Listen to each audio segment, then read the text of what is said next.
हरियाणा के कल्चर में किसी को अपने यहाँ से घी लाकर देना अच्छे और घनिष्ठ रिश्ते की निशानी माना जाता है।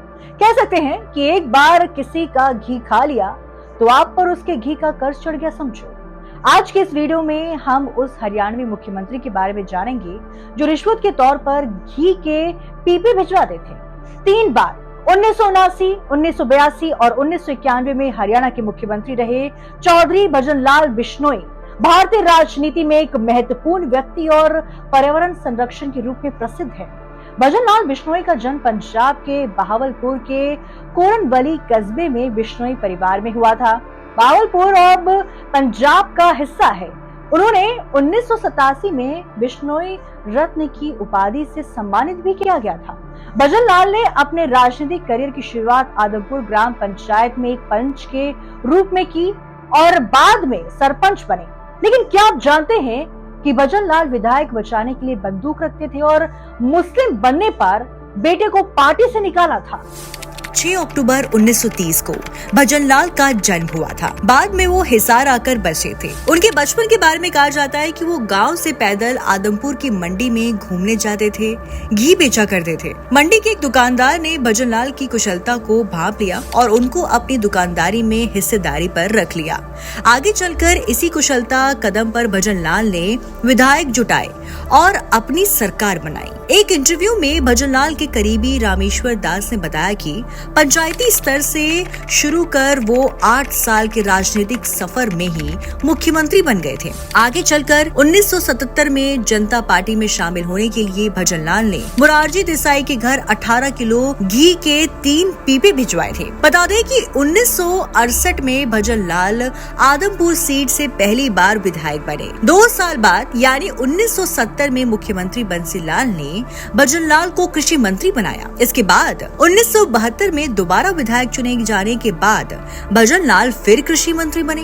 बंसीलाल ने भजनलाल को विधानसभा में विधायकों की निगरानी करने का जिम्मा सौंपा था। अगर कोई विधायक दूसरे खेमे में जाने की सोचता तो भजनलाल उसे रोकने का काम करते थे। कहा जाता है कि भजनलाल उस वक्त एमएलए हॉस्टल में दुनाली बंदूक कंधे पर टांग कर घुमा करते थे। 1986 में राजीव गांधी ने भजनलाल को केंद्र में बुलाया तो उन्हें पर्यावरण और वन मंत्रालय का जिम्मा दिया गया। लेकिन वे आदमपुर सीट परिवार के लिए सुरक्षित रखना चाहते थे तो उन्होंने पत्नी जसमा देवी को 1987 में विधानसभा चुनाव लड़वाया। जनता ने बिश्नोई परिवार पर भरोसा जताते हुए जसमा देवी को विधायक के रूप में चुन लिया। इस तरह आदमपुर सीट पर बिश्नोई परिवार का राज कायम हुआ जो आज भी बरकरार है।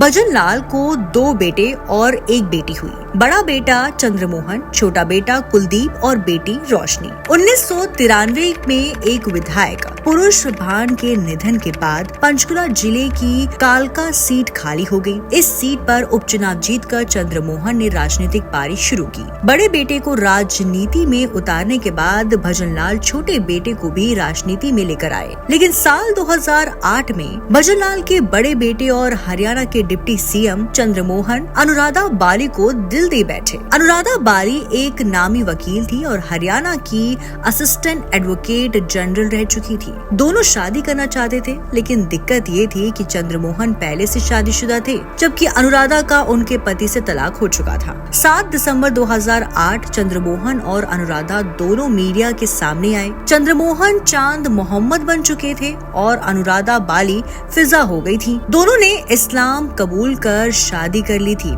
तब कई दिनों तक दोनों की प्रेम कहानी मीडिया में चर्चा बनी रही। भजनलाल इस खबर से बहुत नाराज हुए और बेटे चंद्रमोहन को अपनी संपत्ति से बेदखल कर दिया। उन्होंने चंद्रमोहन के हिस्से की संपत्ति उनकी पहली पत्नी और बच्चों के नाम कर दी।